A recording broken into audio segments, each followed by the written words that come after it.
Hola, hoy vamos a meternos de lleno con una novela que básicamente sentó las bases de todo un género. Y lo más increíble es que casi un siglo después de que se escribiera sigue resonando con una fuerza brutal. Estamos hablando, claro, de Nosotros, de Yevgeny Zamyatin, y de por qué a día de hoy esta distopía es más relevante que nunca. Vamos a empezar con una pregunta que da que pensar. Todo el mundo conoce las grandes novelas distópicas, ¿verdad? Pero, ¿y si el libro que definió el género para millones de personas en realidad no fuera el original? ¿Y si tuviera una inspiración directa, una especie de plano maestro oculto?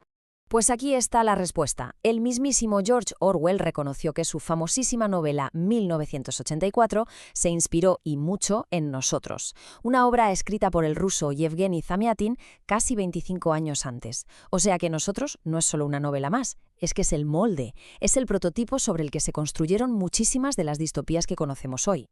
Vale, para entender por qué es tan importante, vamos a sumergirnos en el mundo que Zamyatin imaginó. Vamos a entrar en el aterrador estado único.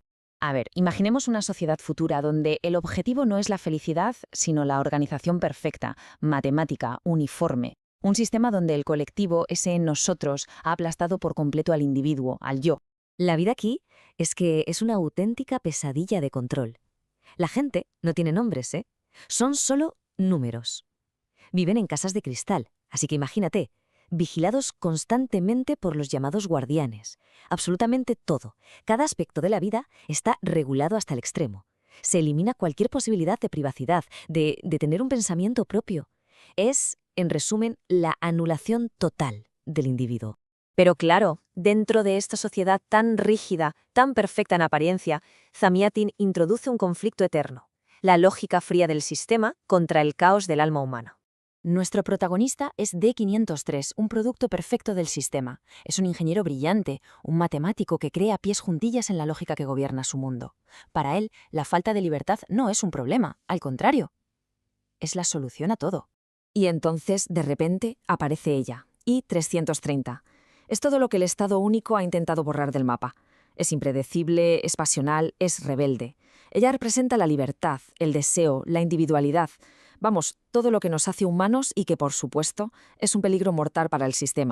Así que al final de esto va la novela. Se convierte en la crónica de la lucha interna de D503. Es el viaje de una mente que creía en un sistema perfecto e inquebrantable y que de pronto se ve arrastrada por esa tensión. Esa lucha entre la conformidad que le han enseñado y un deseo de libertad que ni siquiera sabía que tenía dentro. Y ahora viene lo fuerte, porque esta ficción se dio de bruces con la realidad. La historia del propio libro y de su autor es tan dramática como la novela misma. Fijaos en las fechas, porque son clave. Zamyatin termina el libro en 1921 y es prohibido de inmediato en su país. Se ve obligado a exiliarse y acaba muriendo en la pobreza. Y el libro, su obra, no se publicaría en ruso en su tierra hasta 1988, casi 70 años después. Esto nos da una idea del poder que tenían sus palabras. Es que Nosotros no era un simple cuento de ciencia ficción, era un espejo, una crítica brutal y profética de los sistemas totalitarios que estaban naciendo. Tan certera que fue vista como una amenaza real por un régimen muy real.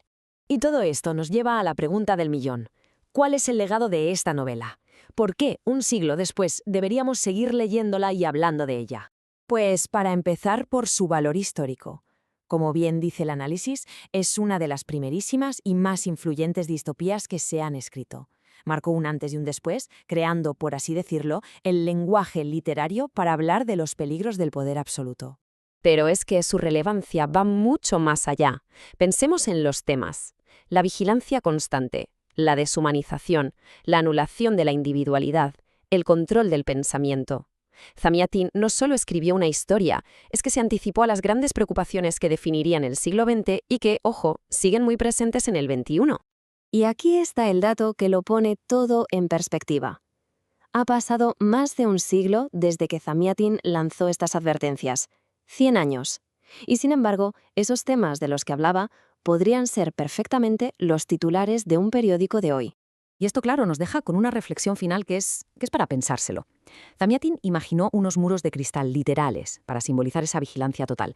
Pero hoy nuestros muros de cristal podrían ser perfectamente digitales, ¿no? Pensemos en las redes sociales, en el rastreo de datos, en esa conectividad constante que tenemos. La gran pregunta que nosotros nos lanza a la cara un siglo después es: ¿hasta qué punto esa profecía de Zamyatin no se ha convertido ya en nuestra realidad?